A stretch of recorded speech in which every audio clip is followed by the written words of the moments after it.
My request for approval was promptly denied.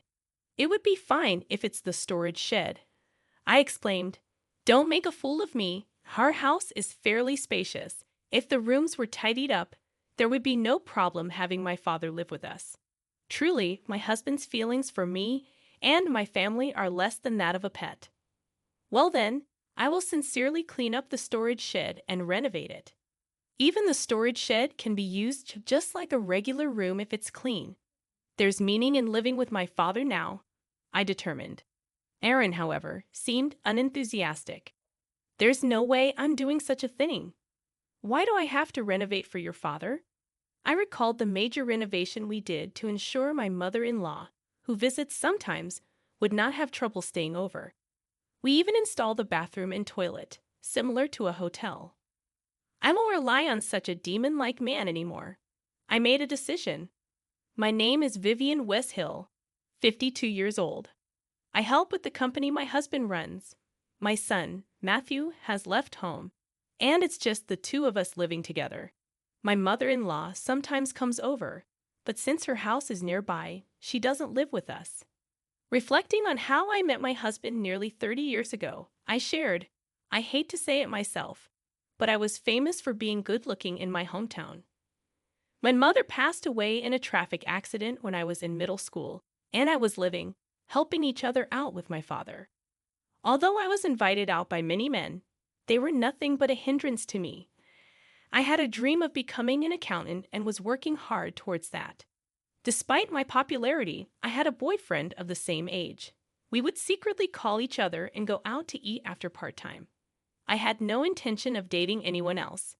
The only people I could let my guard down with were him and my father. He alone appreciated not my appearance, but my seriousness and true strength, among other aspects of my personality and way of thinking. I think we would have become a couple even if I wasn't the same appearance. That was the kind of relationship we had.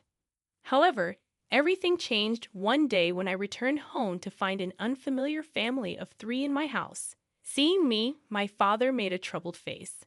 I must have been more surprised. A known family introduced themselves. "We are the West Hills." Hearing the name West Hill made it click. A famous rich family in town. I wondered why they were in my house. "Welcome home, Vivian. Mr. West Hill here wants to take you as his wife." Shocked, I protested. "A wife? Marriage? What are you talking about? I had never seen these 3 before." Everyone knows they hold significant influence in town as a wealthy family, yet the talk of me becoming a bride was unbelievable. "Nice to meet you, Vivian. Our Aaron has fallen for you at first sight. He insists on having you as his wife." My would-be father-in-law began speaking. Despite feeling unreal, they didn't disappear, and I was told, "Take your time and talk it over with your father. We'll come back in a week to hear your answer." As they left, I pondered, could our fate be decided in just a week? It didn't seem real. I thought things like this only happened in dramas, and I couldn't believe it was happening to me. Stunned, I watched as the 3 of them left. "Dad, what's this about a debt? What's your relation with those people?" My father turned to me with a pale face, drained of all blood. "Vivian, I'm sorry. It's true. I was lonely and started drinking and gambling. Before I knew it, the money was gone, and I began borrowing to cover it. Everything I heard since coming home was beyond my capacity to accept." "Debts? Why didn't you tell me? I understand you were lonely after Mom suddenly passed away, but having a debt." I couldn't think calmly, naturally. I couldn't even talk about it calmly. This was indeed out of the blue. As far as I could remember, my father never got drunk or angry from losing at gambling. I didn't even know. Mr. Westhill invited me and introduced me to a place with Mr. Westhill's face. We could drink on a tab, and I didn't even know how much the bill was accumulating. The same thing with gambling. He let me buy lottery tickets together, and it just piled up. My father is truly a good person, not knowing how to doubt people. It must have been easy for someone like a scam artist. They must have been scheming from the start to trap my father and have their way with me. Interrupting my thoughts, I questioned, "Hold on a second. What happens to you if I don't marry their son?" In desperation, I pondered if there was any alternative. The looming threat of being pursued by debt collectors or sent to a work camp left me trembling.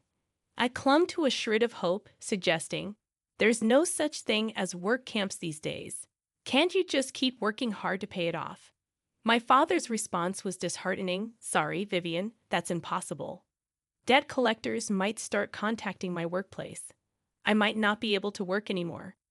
Feeling completely cornered and with no more options to explore, I decided it was enough. There was nothing more to discuss. Despite wanting to vent my feelings of frustration, humiliation, and anger, I couldn't bring myself to do that to my father, who had always taken care of me. I packed my bags and made the immediate decision to go to the West Hill family. There was no use worrying about it. Making this decision wasn't easy, but considering the increasing interest on the debt, I couldn't cling to my home any longer. Marrying Aaron seemed to be the only way to resolve this, and before I could change my mind, I quietly left the house. That night, I arrived at the West Hills home and boldly knocked on the front door.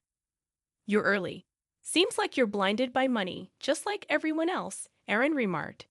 Frustration boiled within me, and I wanted to scream that I didn't want any money and wasn't unhappy because I was poor. But his words treated me like a possession, objectifying and disgusting. Leaving everything behind, I looked forward to being with him from now on, offering a forced greeting as I entered the West Hill household. After that, everything progressed in a whirlwind. Betrayed by my trusted father and breaking up with my beloved boyfriend, it felt like all my emotions had disappeared. The grand wedding with a local famous person, attended by many, blurred in my memory. The only vivid image was my father's haggard look, erasing my resentment towards him. Accepting this as my fate, I decided to change my outlook and enjoy my married life. Little did I know, that was just the beginning of a harrowing experience. Responsibilities piled up, from housework to assisting with the family business, and the pressure to have children took a toll on my mental state. My mother-in-law constantly nagged, and my husband's initial kindness turned into indifference. It was far from the sweet married life I had imagined. "You're completely useless. A woman from the club would be better. Just quietly do your job and chores," my husband declared, treating me like a housemaid. When I became pregnant, even severe morning sickness didn't evoke sympathy. "You're getting fat. Just do your chores and work properly. I don't know why I married you." I gave up on being acknowledged in this home. A wife from a poor family would never be seen as more than a servant. Frustrating as it was, for the sake of my unborn child, I had to endure. Eventually, I gave birth to a boy, but my husband, now with an heir, hardly ever came home. When he did, he reeked of strong perfume and alcohol, evidence of his time spent at clubs. However, my primary focus was on raising my child, so my husband's absence brought a sense of relief. Matthew, my son, grew up healthy and was easy to raise, despite my mother-in-law's persistent annoyance, claiming that Aaron would have been a better choice. I preferred Matthew not turning into a worthless man. My kind-hearted son aspired to become a doctor, and when he left for university, I felt a void in my heart. To fill that emptiness, I decided to dedicate myself more to my work. Around that time, my father-in-law, who had treated me as a human being, passed away. My mother-in-law moved to a condo near the downtown area, enjoying the inheritance from my father-in-law. With the loss of the person who had supported and cared for me like my own father, I began to miss my father. Taking advantage of my husband's indifference, I started talking to my father again, just like old times. Though it was challenging to speak without making my father feel guilty, one day he looked serious. When I asked what was wrong, he said in a resigned tone that he was diagnosed with malignant lymphoma and had only 6 months to live. I was utterly shocked and couldn't believe it. "No way, Dad, that can't be. You're so lively. It's impossible that you only have half a year left, just when we could finally be like a father and daughter again. I can't bear the thought of never seeing you again." Despite my emotional plea, my father smiled kindly and nodded. Wanting to ensure he wouldn't be alone, I decided to ask my husband to let him live with us in our spacious home.